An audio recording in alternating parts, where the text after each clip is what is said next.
آپ کی لائف میں ایسی چیزیں لازمن ہوگی جو آپ کو سمجھ میں نہیں آئیں گی، گارنٹیڈ۔ آپ کی لائف میں ایسے اپس اینڈ ڈاؤنز آئیں گے جو آپ کی سمجھ میں نہیں آئیں گے۔ یقین کیجئے آپ اللہ تعالیٰ کے پلانز کو نہیں سمجھ سکتے، یہ بات سمجھ لو بس، آپ اللہ کے پلانز کو نہیں سمجھ سکتے۔ میں اور آپ، ہماری عقل اتنی نہیں ہے کہ ہم پوری کائنات کو سمیٹ لیں، اس میں ہماری عقل بہت محدود ہے۔ اللہ تعالیٰ العلیم ہے، الحکیم ہے۔ اللہ ہمیں ہماری ماں سے زیادہ چاہتا ہے، تو جو بھی معاملہ ہمارے ساتھ لائف میں ہوگا ہمیں سمجھ میں نہیں آئے گا، ہو سکتا ہے، لیکن جان لو کہ اس میں خیر ہے۔ جیسے ایک چھوٹا بچہ آگ کی طرف ہاتھ بڑھاتا ہے، ماں اس کے ہاتھ پہ تھپڑ مارتی ہے زور سے، نہیں کرو۔ اب یہ جو ماں نے تھپڑ مارا ہے، بچے کو تو سمجھ میں نہیں آیا کہ ماں نے کیوں مارا ہے، وہ تو سمجھ رہا ہے ماں نے بڑا ظلم کیا میرے ساتھ۔ لیکن کیا یہ واقعی حقیقت میں دیکھا جائے، فل پکچر میں دیکھا جائے، تو کیا یہ ظلم ہوا ہے بچے کے ساتھ یا اس کو فیور کیا گیا ہے؟ یقیناً فیور کیا گیا۔ کیا اس کو ہاتھ پہ جب لگی ہے اس کو تکلیف ہوئی ہے؟ بالکل ہوئی ہے۔ کیا یہ پروسیس پینفل تھا؟ جی بالکل پینفل تھا۔ کیا بچہ اذیت سے گزرا؟ جی بالکل گزرا۔ لیکن کیا یہ تھپڑ اس کے فائدے کا تھا یا نقصان کا تھا؟ 100% فائدے کا تھا۔ سو ریممبر کہ زندگی میں خیر کا معاملہ یہ نہیں ہے کہ ہر خیر جو ہے نا وہ پین لیس ہوتی ہے، یہ فلسفہ سمجھ لیں، ہر خیر پین لیس نہیں ہوتی۔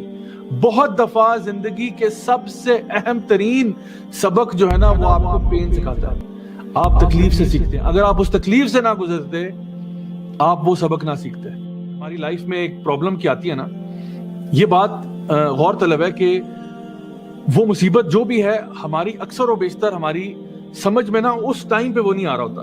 یعنی جو بندہ بھی مصیبت میں ہوتا ہے نا، اس کو اس ٹائم پہ نا اس کا لگتا ہے کہ جس کو ہم کہتے ہیں انگلش میں ٹنل ویژن ہو جاتا ہے، وہ نا ہر طرف سے بلاک ہو جاتا ہے۔ اس کو لگتا ہے کہ میرا کوئی سلوشن ہی نہیں ہے، میرا کوئی سلوشن ہی نہیں ہے۔ اس میں دو باتیں بڑی اہم ہیں۔ ایک تو یہ کہ سلوشن ہے، آپ کو لگ رہا ہے اپنی کم ذہن کے ساتھ، اپنی کم علمی کی وجہ سے آپ کو لگ رہا ہے کہ سلوشن ہی ہے، لیکن خدا کی قسم سلوشن ہے۔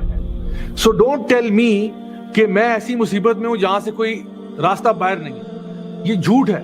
ہر مصیبت سے باہر راستہ ہے، اللہ نے کہہ دیا، اللہ کی بات حق اور سچ ہے، ٹھیک ہے؟ تو پہلی بات یہ۔ دوسری بات اس میں بڑی اہم جو ہے وہ یہ ہے کہ جب آپ کسی ڈیفیکلٹی میں ہوتے ہیں اور آپ کو لگتا ہے کہ میرے ارد گرد سارے دروازے بند ہو چکے ہیں اور آپ کو وہ پرابلم سمجھ میں نہیں آ رہا ہوتا، یہ بات جان لیں کہ اللہ سبحانہ تعالیٰ کے جو پلانز ہیں نا وہ اللہ کو ہی پتا ہوتے ہیں۔ اللہ آپ کو کیسے یہاں سے باہر نکالے گا وہ اللہ کو پتا ہے۔ اچھا، یہ جو پرابلم جس میں سے آپ گزرے ہیں، اس پرابلم سے آپ کیا لیسن سیکھیں گے وہ اللہ کو پتا ہے۔ سو ڈونٹ جج دا وزڈم آف اللہ، اور اللہ تعالیٰ کی تقدیر کو بھی جج نہیں کرنا چاہیے۔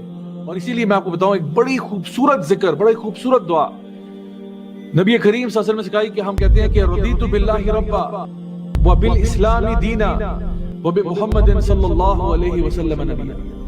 میں راضی ہوں اللہ میرا رب ہے، میں راضی ہوں اسلام میرا دین ہے، میں راضی ہوں کہ نبی کریم صلی اللہ علیہ وسلم میرے نبی ہیں، میرے رول ماڈل ہیں۔ جو شخص دن میں یہ 3 دفعہ کہتا ہے، صبح کے ٹائم، 3 دفعہ شام کے ٹائم، تو اللہ تعالیٰ، یعنی حدیث میں آتا ہے اللہ تعالیٰ اس کو راضی کر دے گا۔